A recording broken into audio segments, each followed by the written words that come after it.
All right. Now let me find this. There we go. Let's break this thing down. Hey, folks, we're getting back into the law this week, so pay attention. Hey, look, I keep telling y'all over and over again, this has utmost bearing on the world that you live in today and the reality that you were born into. And I don't think people quite get it yet. We're going to get there, though. Let's bow our heads. Dear Heavenly Father, thank you for anointing me with this messenger. Let your seed fall on good ground. Let thy word not return unto thee void, but let it accomplish that which you please and prosper in the thing where you're sent it. In your precious Son's name we pray. All right. Isaiah 52:3. For thus saith Yahuwah, you have sold yourselves for naught, and you shall be redeemed without money. Look up, for your redemption draweth nigh. And welcome to the study group, guys. Are you a human? Huh? Are you a human? Well, you're human. Are you? I'm human. Oh, okay. The Egyptian god Hu was one of the minor gods in some respects, but he was one of the most important gods for those serious about Egyptian deities.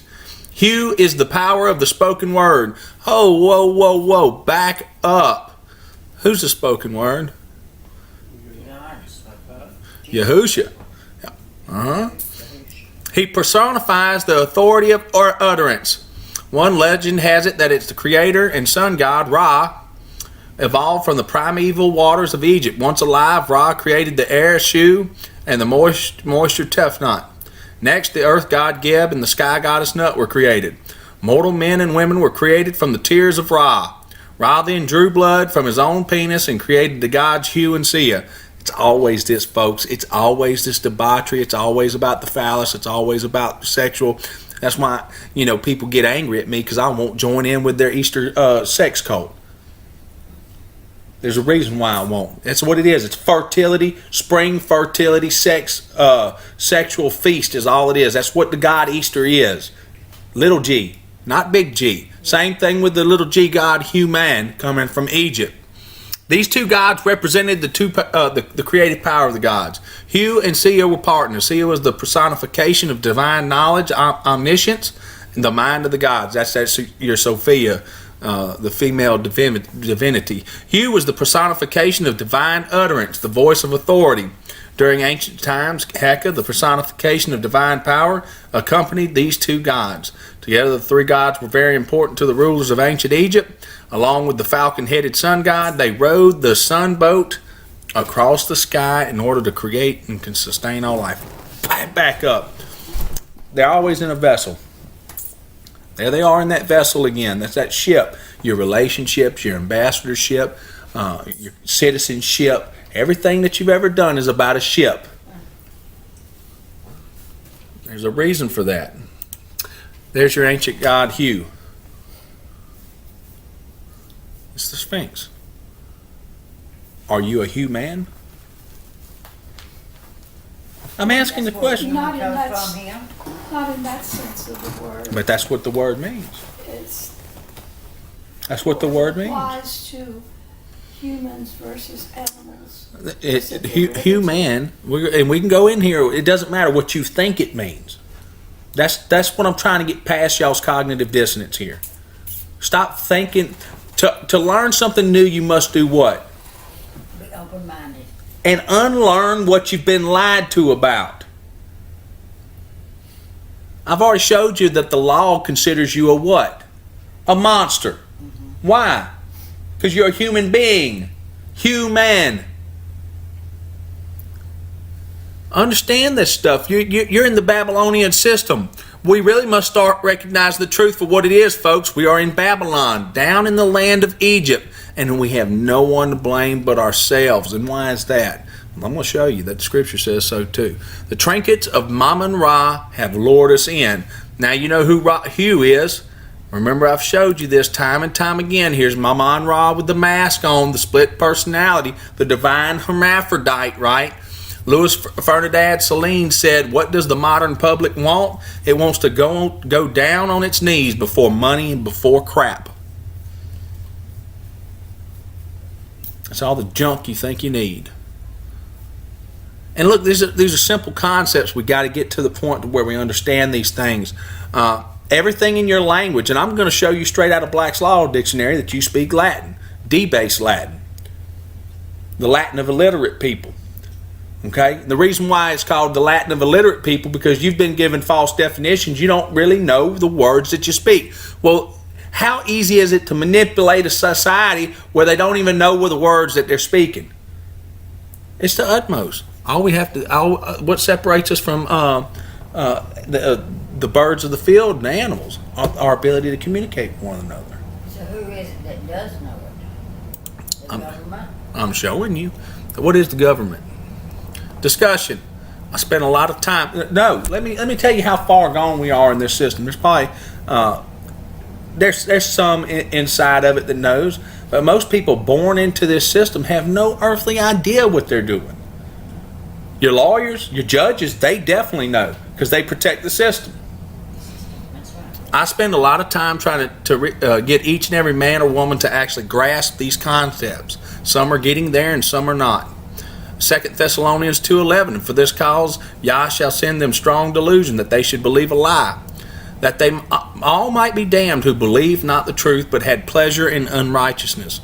Now let's back this up, because I know I'm really not too big on the Pauline epistles, and there's a big reason for that. It's because the man's twisting of the scriptures to fit their desires and take out the law. Everything is about this right here, this word unrighteousness. Either it fits like Yahuwah's law or it doesn't.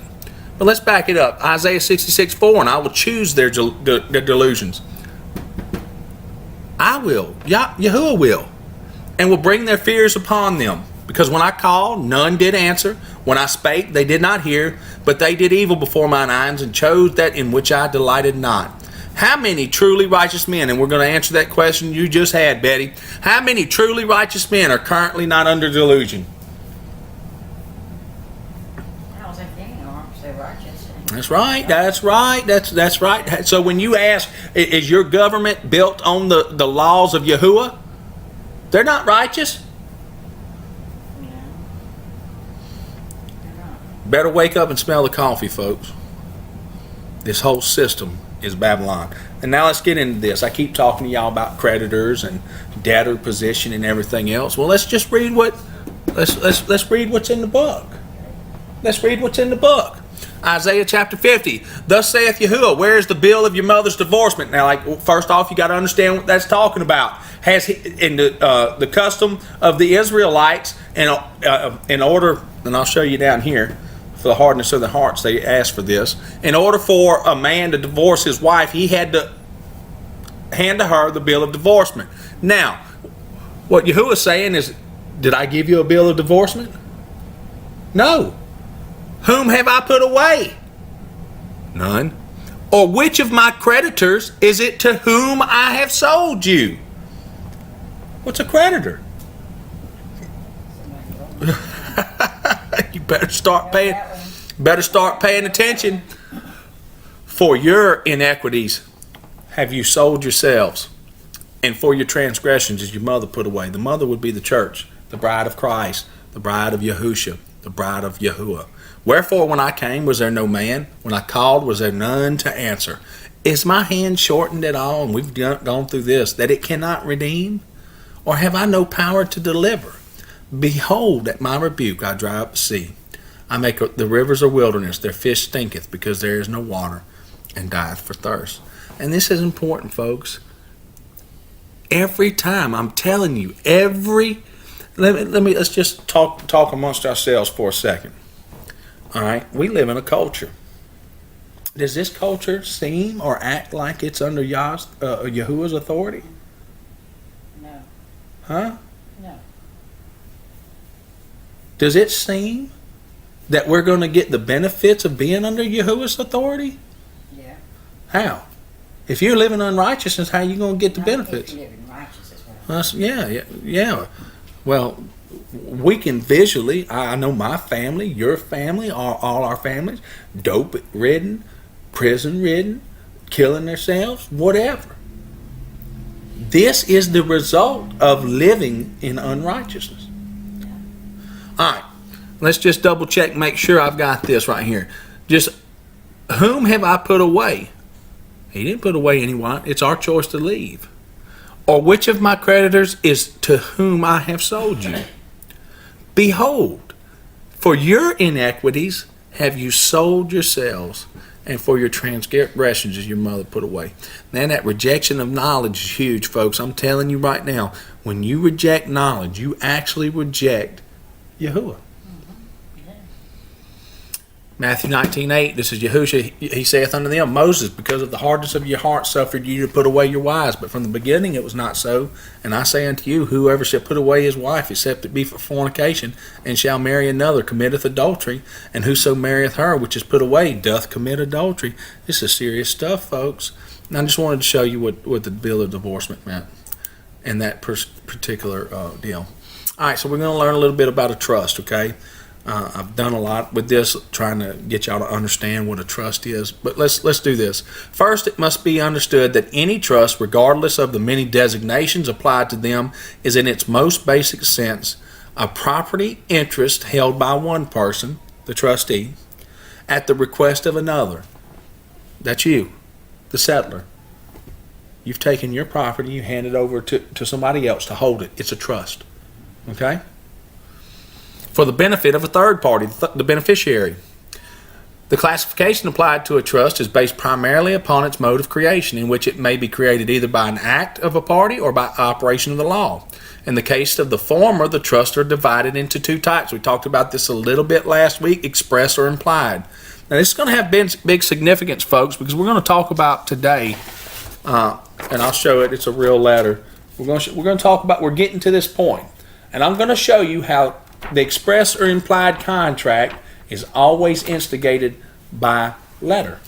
We've already talked about this. We're going to get to the point to where we truly understand what we're reading. Without getting into the various subclasses of express and implied trust, the basic difference between one created by express act of a party and one created by implied act of a party is that the former is stated fully in language, oral or written.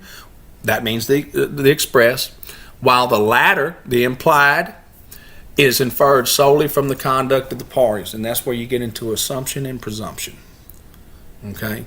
And I'm going to show you just how assumption and presumption works. We've already done that before with the IRS.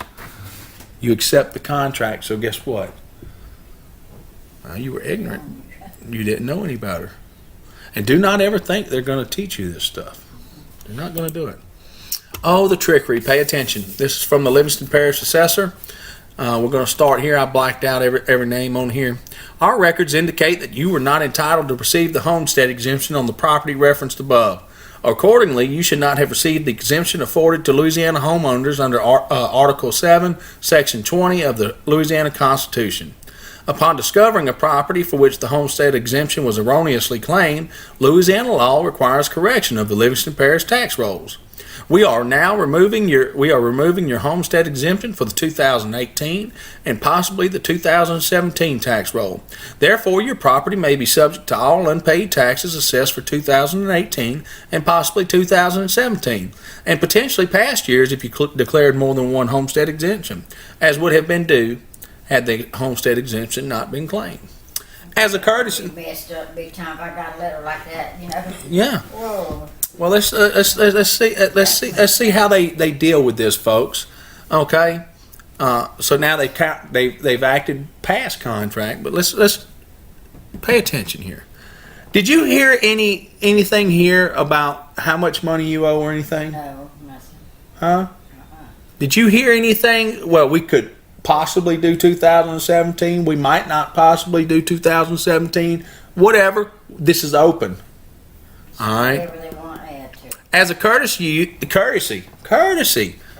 Oh yeah. The assessor's office is providing you 10 days to make any protest, of this corrected assessment to the Livingston Parish Assessor's Office. I would definitely do that. Well, yeah, you got that too. But if you do not contact the Livingston Parish Assessor's Office within 10 days, Louisiana law provides that the assessment will be deemed final and conclusive. What is this? Whatever they want to put on there, that's what it's going to be. This is fraud. Yeah. They're entering you into a what? That's right. Implied or express. Have you been given everything that they've been charged with? No. No. This is an implied contract. Now, Because you weren't, were any of you taught any contract law or trust law stuff in your quote unquote schooling? A little, yeah. Are you armed to go to battle with the Livingston Parish Assessor's Office and know what you're talking about? No, that's where you hire an attorney. Well, no, and the very first thing you do when you hire an attorney is what? What is the attorney's first client? You're not his client, the first client. You're his third one. Who is he subject to? We went through this last week, the attorney, when you hire him. That's why they do all the willing and dealing and plea bargaining and everything else, but they still get the conviction, the charge. Send it to the state. To the Crown first, that's the bar, British Accreditation Registry, to the Crown. Yeah. The second is to the courts. The third is to you. Of course, when you go hire an attorney, what have you said? I'm ignorant. Now, where does ignorance have a place in the law? Come on. No, it don't. It has none. It's nowhere. So you're get right here. We're going to get into implied contract. This is all of them, folks. Listen, this is why it's sent by mail. Well, you just screwed, dude, and tattooed. No, you're not. I mean, even the lawyer can't have you then. Yeah, why wouldn't you help yourself? Let me ask you a question. Let me tell you something about ignorance. All right. So I was an ignorant young man. You're laughing. You're laughing, but it's not funny. It really isn't. It's not funny because guess what? Let me get something through to you. We're in bondage to these people. Don't you want to get out? I want out. This ain't cool. Let me show you something else. All right. When I went to prison, I hired lawyers. Where did I go? Prison. Now, you're handing your life over to somebody else. Now, I'm just going to show you how ignorant I was at that point in time. You hand your life over to somebody else to protect your life. How many people you do that for? Do it with somebody you don't even know. Because he's got a title. Because you've been taught to respect that title. Now, if you weren't taught to respect that title through your education, would you trust somebody else with your life? Why do we do this? It's your life. It's your life. And not knowing what else to do, you know. Well, that's right, and that's what I like to hear because we're trying to figure out the right way. Now, understand this. What's a lien or alien? Alien. What's a lien, folks? What are they just now doing to this property? Basically a lien. That's right. They're going to put a lien on it. That's what it is. And what are we endowed with our Creator with? Huh? Unalienable. Unalienable rights. Let's break down the word. Unalien. Unable to put a lien on. Well, let's describe what a lien is. Endowed by our Creator, who hath sold us into captivity. A lien, a charge or security or an encumbrance upon property. A claim or charge on property for the payment of some debt, obligation, or duty. That's the Shipley versus Metropolitan Life. Some transactions or agreements held to constitute a lien, alien, or conditional sales contract, conditional sales contracts. That's what you get from when you go buy your vehicle. You see, that's the General Motors Acceptance Corporation. You get to hold that vehicle. Yeah. The word lien is a generic term and standing alone includes liens acquired by contract or by operation of law. Egyptian Supply Company versus Boyd. Liens are property rights. Now, doggone it. I may be halfway retarded, I don't know, but it kind of seems like you don't own your property here. I'm just saying. They got a lien on it. Roman or civil law, same definition, just a little different lien in Roman or civil law. The peculiar securities, which in the common and maritime law and equity are termed liens, are embraced under the head of what? Go ahead. Mortgage. I was reading. I didn't hear And you say privilege. that again. Mortgage and privilege. Your mortgage is an actual lien. You don't ever own your home. I'm just trying to show you this. It is. If you owned your home, could they do this? No, I would say no. No. If you knew that they weren't by law able to do that, we're going to get into this because we're not under what people think we are. We're not under the Constitution, and we haven't been in a very long time.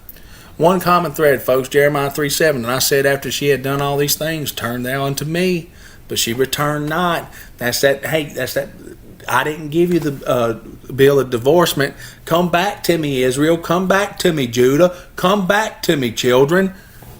And her treacherous sister, Judah, saw it. And I saw when for all the causes whereby backsliding Israel committed adultery, I had put her away and given her a bill of divorce. There it is. Jeremiah's after Isaiah. This is why they go to Babylonian captivity. He said, I had enough. Now here you go. Here's your bill of divorcement. Yet her treacherous sister Judah feared not, but went and played the harlot also. And it came to pass to the likeness of her whoredom that she defiled the land and committed adultery with stones and with stocks, that's sticks, wood. That's the building of your idols. Worshipping the things built with men's hands. Now don't tell me the Bible's not about contract law. It very much is so. It's your protection. And when you start recognizing this, you'll start understanding what it's really about.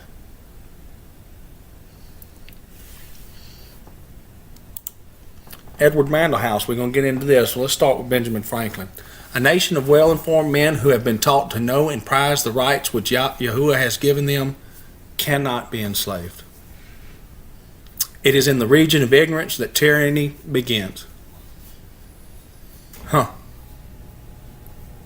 A nation of well-informed men who have been taught to know and prize the rights which Yahuwah has given them cannot be enslaved. It is in the region of ignorance that tyranny begins. So why is your school system built on ignorance? Teaching them nothing? Because it keeps the slave farm going. And this stuff is important. This is deep concepts, for our current paradigm where we aren't taught to think this way. We are taught what to think instead of how to think. So as we keep moving forward into the Babylonian control matrix with the digital matrix and the 5G smart gulags, people like myself are what? We're dissidents. Well, guess what? If it's just me, guess what happens? They just take me out. So we need to get a grassroots movement going with people, and it's happening. I'm just saying, you got to get to this point. You can't be halfway in. What does Yahushua say about lukewarm? Yeah, chew you up, spit you out. There you go. Edward Mandelhouse, I'd have you have life and have it more abundantly.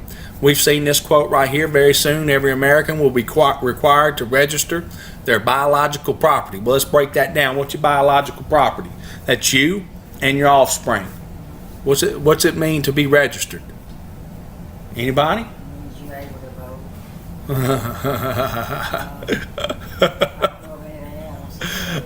We're going to figure it out. But that's right. The vote. Their biological property in a national system designed to keep track of the people and that will operate under the ancient system of pledging.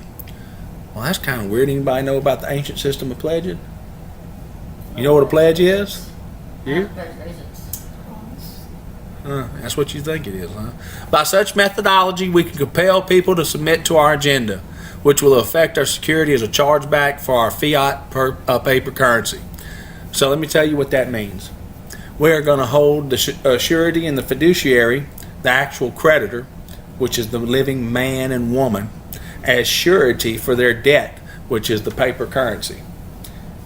Do you know what a surety is? That means you're being held for their debt. Every American will be forced to register or suffer being unable to work and earn a living. They will be our chattel, and we will hold the security interest over them forever. By operation of the law merchant under the scheme of secured transactions. Well, this doesn't mean anything unless we define the terms, right? I mean, we've got to define the terms, so let's go do that. Oh, here, by the way, this is the origination of the ancient pledge system. That's Babylon's King Hammurabi's code of laws. That was on the pillar that I'm showing you.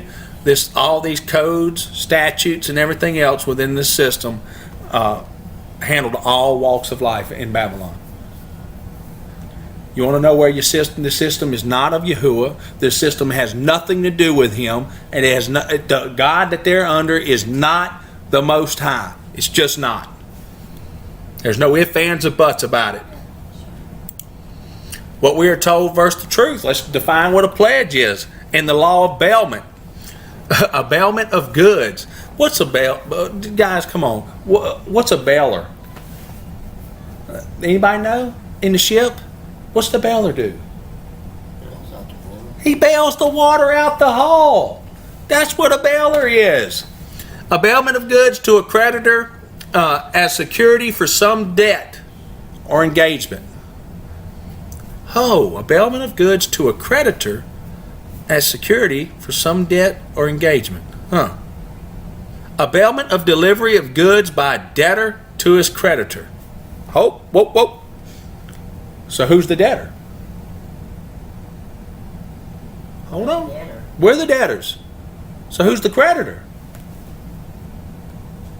Who's holding us hostage? Well, let's do this. Hold on. Let's do this, folks. Let's do this while I'm thinking about it. Let's do this together.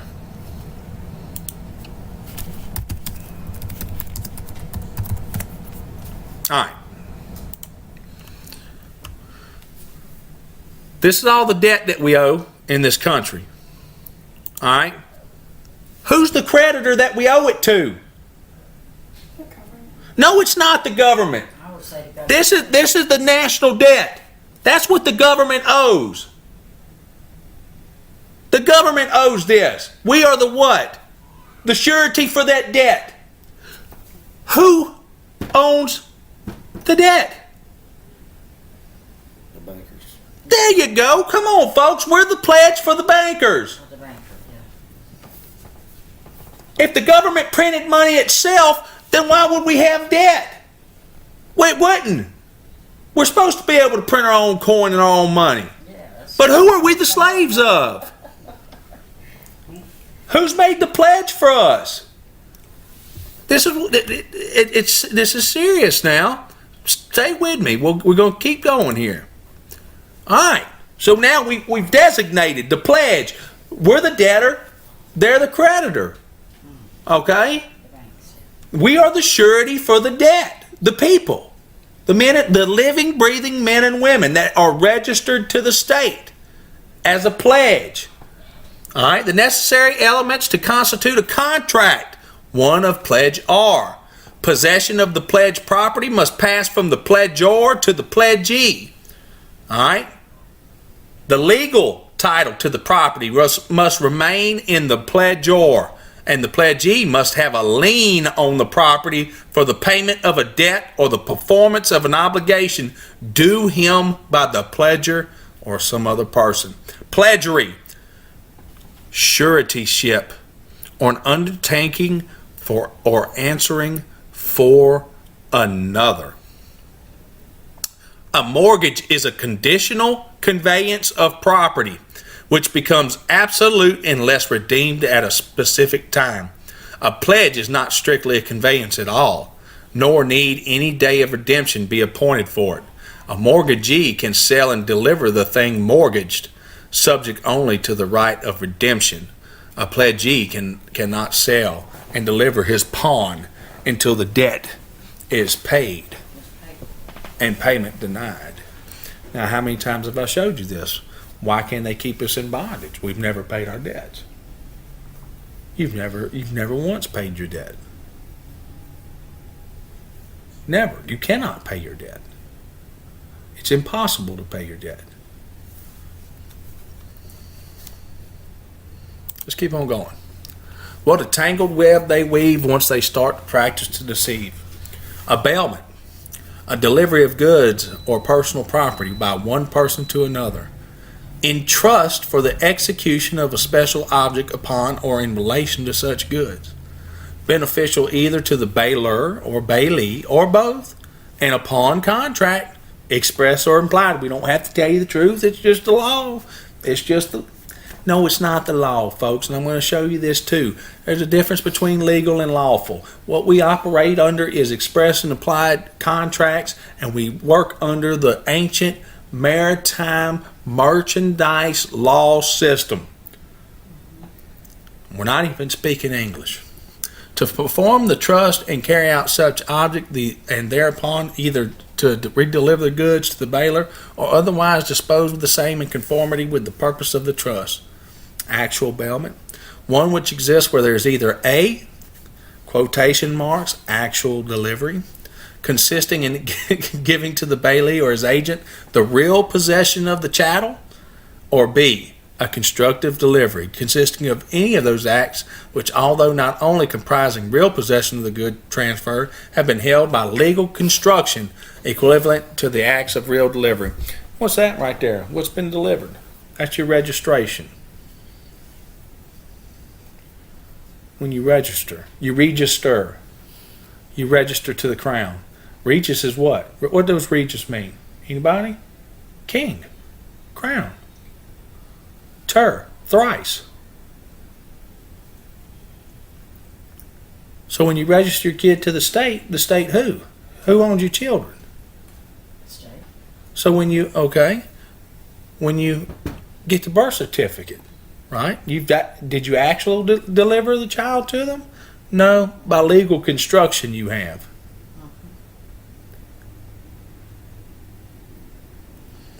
You've made the pledge. Let's back up one more time.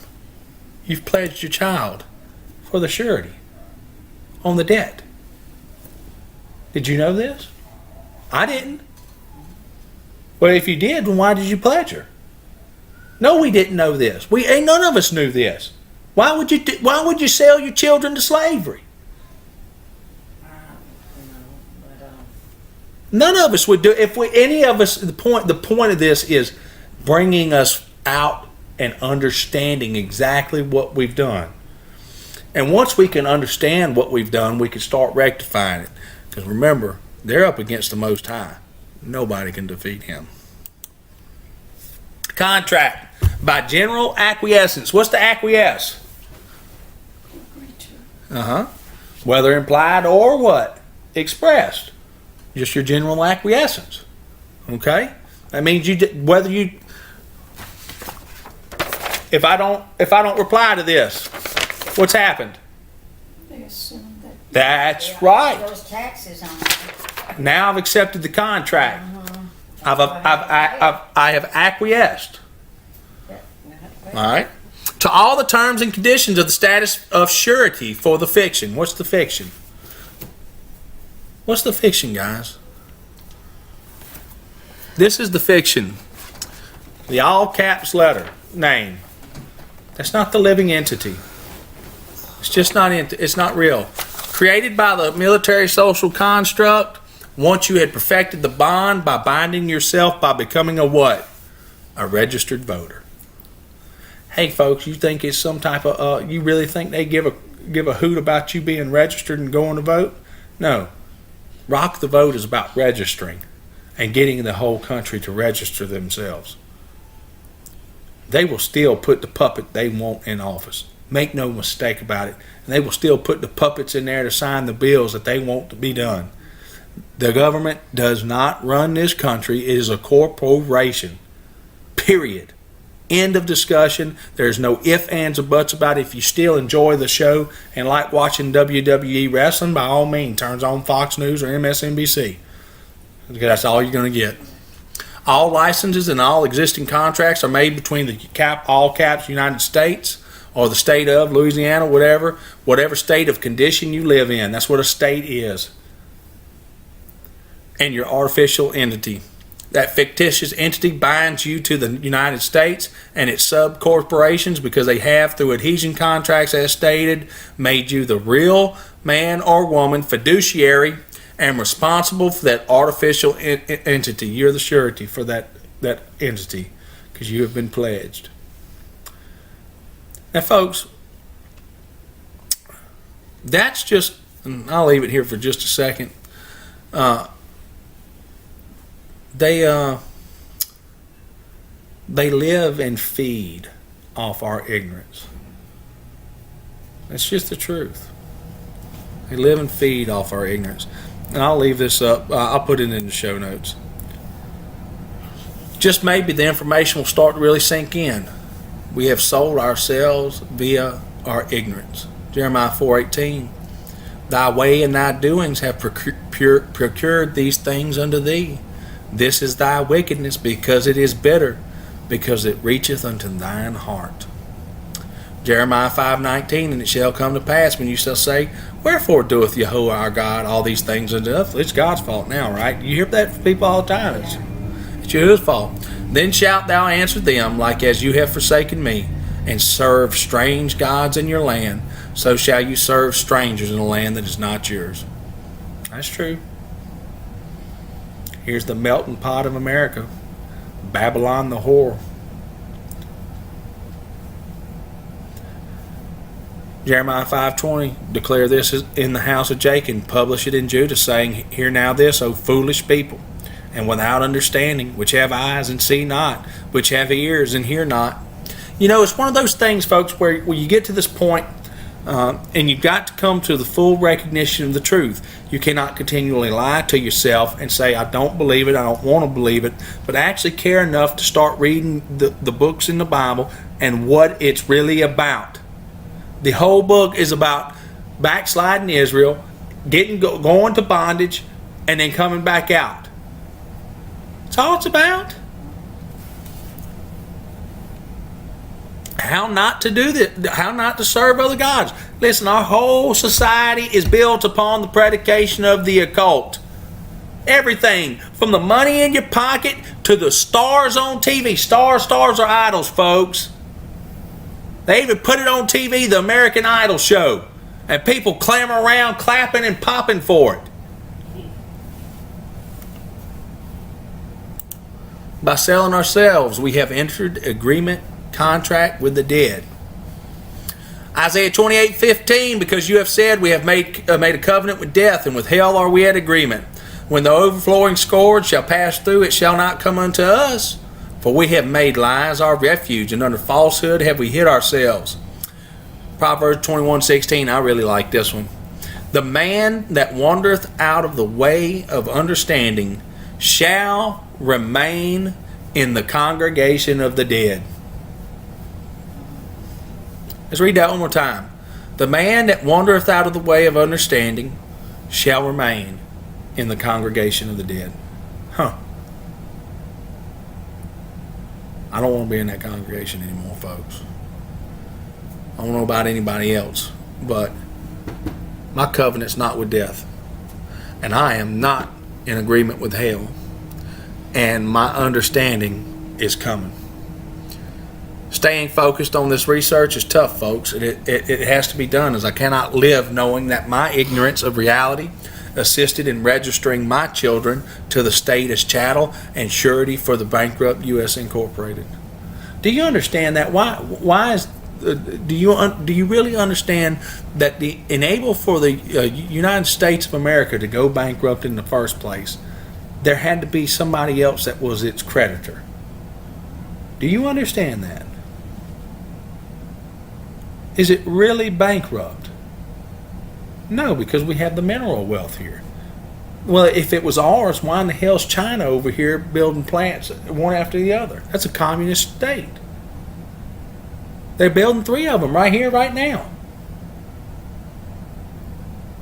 They're sucking the wealth right out from underneath us, selling it back to us. Folks, listen. Exxon's a corporation. There's no man or woman that stands up for it. It's just a fictitious corporation. Same thing with USA Gov. It's not real. It's been bankrupt. How pale? Let's do a couple quotes right here. This is from Ludwig von Mises, and I've been telling you this. How pale is the art of sorcerers, witchers, and conjurers when compared with that of the government's Treasury Department? Well, you know why, folks? It is. That's what it is. It's all magic. What's magic, folks?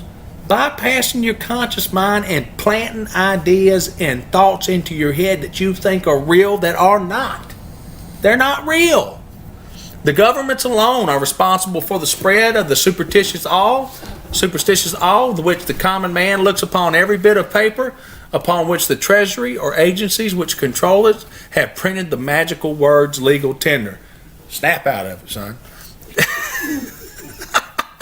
I can't have you snoring on here.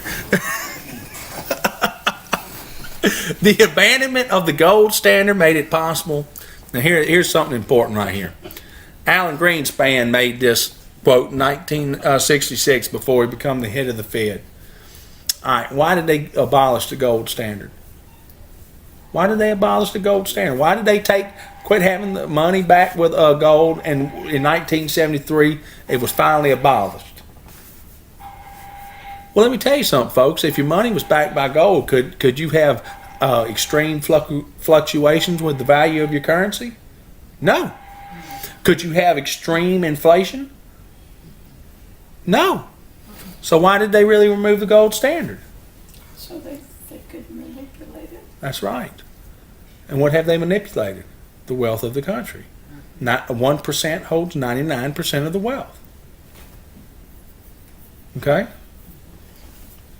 The abandonment of the gold standard made it possible for the welfare status to use the banking system as a means to an unlimited expansion of credit. In the absence of the gold standard, there is no way to protect savings from confiscation through inflation. There's no safe store of value. That means nothing holds its value. Nothing. If there were, the government would have to make its holdings illegal, as was done in the case of gold. The financial policy of the welfare state requires that there be no way for the owners of wealth to protect themselves. This is a shabby secret of the welfare status tirades against gold. Deficit spending is simply a scheme for the hidden confiscation of wealth. Gold stands in the way of this insidious process. It stands as a protector of property rights. That's why in 1933 they set out the standard that all gold was to be confiscated, and of course the people did it. Why? They trusted their government.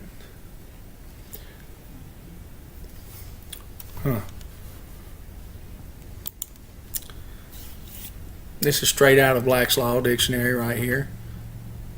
Let's do this word right here. What did I do? Oh, I went forward. Law Latin. What does it say right there? The corrupt form of the Latin language employed in the Old English law books and legal proceedings. Huh. Really? Really? So from the very get-go, let me get this straight. We live in such a great country, such a great place, that they raise you up. They give us a great public education system, college system, everything else.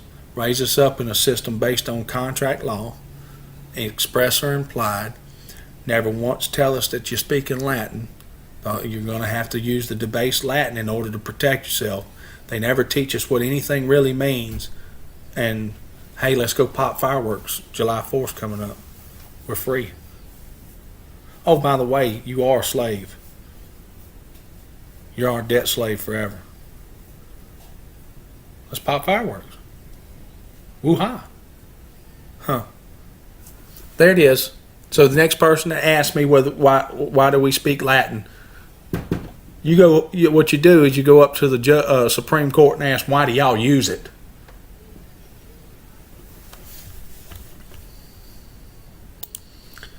How do we speak Latin? I mean, I know Latin is a language, and I know Catholics used to. We're good. He's been over that a few times with you. And you still got questions. Yeah. You still don't get it. No. The root language for English is what? Okay, there you go. Yeah. Why guess you would? Okay, I answer my own question. Gosh, Okay. But you know, you got to think about I it. just never thought of it like that. Well, yeah. Why would you? What was the statement I just made so important for? Why would you think of it like that when you've never been told that? But no, I know. But and then the Catholics, they thought of it as. We ain't I talking mean, about that. We ain't even talking about I Catholics. know, but I remember when I was there, used to, nobody could understand what the preacher was saying or anything because he talked in Latin. Well, that's how they've always done So it. that was a little bit different from English Yeah. because they couldn't understand it. And legal, lawful, and legal. Let's do this together. Legal, warranted or authorized by the law. Having the qualifications prescribed by law. Not contrary to, nor forbidden by the law. Let's go down here right here. The principal distinction between the terms lawful and legal is that lawful contemplates the substance of law. The latter, the form of law. Does that make any doggone sense to you It yet? does not. Huh? That's because none of it does make sense. If it's lawful, it's legal. No, that's not necessarily true. Thus, legal fraud is implied or inferred by the law. No, that's not true. That's what I always thought. No. Or made out by construction. Lawful fraud would be a contradiction of terms. Again, legal is used as an antithesis of equitable. Thus, we speak of legal assets, legal estate, but not of lawful assets or lawful estate. But there are some connections in which the two words are used as exact equivalents. Thus, a lawful writ, warrant, or process is the same as a legal writ, warrant, or process. No, this goes back to what I told you before. What do they do in their courtrooms? What do they do? It's a court. What's a court? A jester's court. They can construct and construe whatever they want. Is that law? No, they make it so. That's right. There we go. Thank you. It's not law, folks. It's not law. They can do whatever they want to do in their kangaroo courts. There's no OCS. I think the OCS too. How do you get to the point where you're not subject to them anymore? Well, you got to get out of the debtor position, right? At least. But you got to turn back to who? You got to quit a turning. What's the first thing you do? You got to turn back towards the Most High. Come out, backsliding Israel. Ask, call unto me, and I will show you the great and mighty things that thou knowest not. But you also got to start really recognizing what this is all about. It's all a fraud. Let's go read the mercantile law. All right, an expression substantially equivalent to the law, merchant, or commercial law. It designates a system of rules, customs, and usages generally recognized and adopted by merchants and traders, in which either in its simplicity or is modified by common law or statute constitutes the law for the regulation of their transactions and the solution of their controversies. That's what we're under. We're under the law of merchants. Admiralty law. That's why you got the gold fleece around your flags, your wartime flag. I showed you all this. We've been at war for 230 something years, or 260 years. There's only 11 years of peacetime. How many of y'all know we had 9 presidents before George Washington? How many? What were we running on? The Articles of Confederation? Where'd those disappear to? Huh? How come they got 2 different separate forms of the Constitution? The Constitution of the United States of America, written in proper English, and the Constitution for the United States of America. And you know, these things, listen folks, listen. This is the law of merchants. That's the law of Mercury. More curious. All right. History records that the money changers have used every form of abuse, intrigue, deceit, and violent means possible to maintain their control over governments by controlling money and its issuance. That's James Madison. All right, H.L. Mencken. When a candidate for public office faces the voters, he does not face men of sense. Can't face them. They actually think their vote counts. He faces a mob of men whose chief distinguishing mark is the fact that they are quite incapable of weighing ideas or even of comprehending any save the most elemental men whose whole thinking is done in terms of emotion, and whose dominant emotion is dread of what they cannot understand. So confronted, the candidate must either bark with the pack or be lost. All the odds are on the man who is, intrinsically, the most devious and mediocre, the man who can most adaptly disperse the notion that his mind is a virtual vacuum. What he's talking about there is how the politicians play the part. There's a video circulating right now about how Trump's bragging about, he was bragging before he actually won about how his base is so clueless that he could walk out in the streets of New York City and shoot somebody down and his base would still love him. Yeah, why is that? Why is he telling the truth there? Why is he telling the truth? Because it's hero worship. Outright hero worship. It's called identity politics, folks. Same thing's going on the opposite side of the spectrum with my stepmother, who is so out in left field. And people talk about the lefties, but the right's just as bad, folks. The right side of this country has been in deep Q-tardia for 2 years. Still talking about 100,000 indictments coming. Look, the Mueller probe and all this stuff. What's changed, folks? Anything? Anything except for what you think in your mind? Anybody? No, it's not going to change. It's just the theater. It's the Jesuit theater. It's the theater of Thanatos. It is just time to recognize the truth. Very soon, and I'm going to show everybody this too. Let me get this up. That's why I had it up here. So, I'm going to show y'all that. I am starting the process, at least for now, of slowly. It's going to take my time because I want to do everything right, but I am starting the process of doing exactly what I'm talking about. And my question to this group would be, why would you want anything else in your life but to be free? And not totally free, because you still have to live under Yahuwah's laws. But I every day would live under his than live under the tyranny of man. Very soon I start a path myself of trying to rectify my position of debt slave. And here goes the key part, though. It won't be my will. It could be his. If Yahuwah's will is that I accomplish this, it will be done. Am I going to try to shove a square peg in a round hole? No. There's a reason I've come this far, though. Got to be. Got to be. You can't, there's no way I would have figured out all this stuff on my own. Just no way. Because now it's starting to make a bunch of sense. A bunch of sense. And if not, at the very least, more men and women now know the truth about how evil really is. And that's the sad part about this society, folks. Good men and women, good people, cannot fathom just how evil their adversary really is. They walk around here ha-haing and hee-heeing, and look, I'm not saying life is always about being serious, but there's times to stop looking at that screen and start doing something other than entertaining yourself to death. I'm not okay being a slave of man, nor do I want my children to be slaves. The real fight for freedom of man's tyranny, it never ends. And what do I mean by that?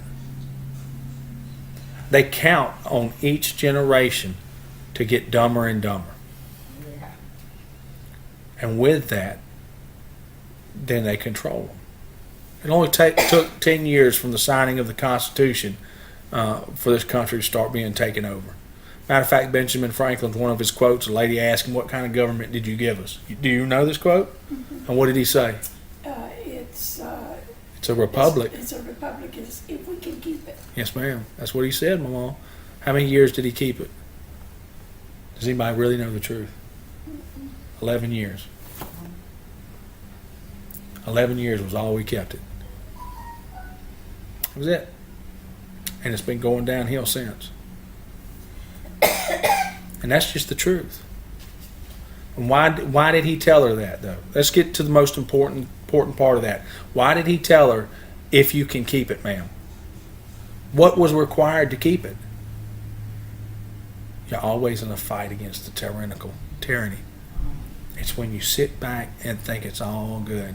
Listen, folks, if you don't want a ruler, a man ruling you, you're always at war. They know they're at war. That's why we're the enemies of the state. That's why they spray our skies, they poison our water, they poison our food. It doesn't make no sense that kids right now in this country are brushing their teeth with fluoride. Sodium fluoride is what? Rat poison. Now don't tell me that your government doesn't know that sodium fluoride's rat poison.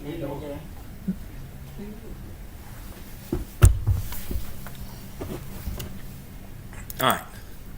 Are you ready to take off the blinders yet? Isaiah 6:10. Make the heart of this people fat and make their ears heavy and shut their eyes, lest they see with their eyes and hear with their ears and understand with their heart and convert and be healed. I want to convert. I want to be healed. Isaiah 52. Wherefore, when I come, was there no man? When I called, was there none to answer? Is my hand shortened at all that it cannot redeem? Or have I no power to deliver?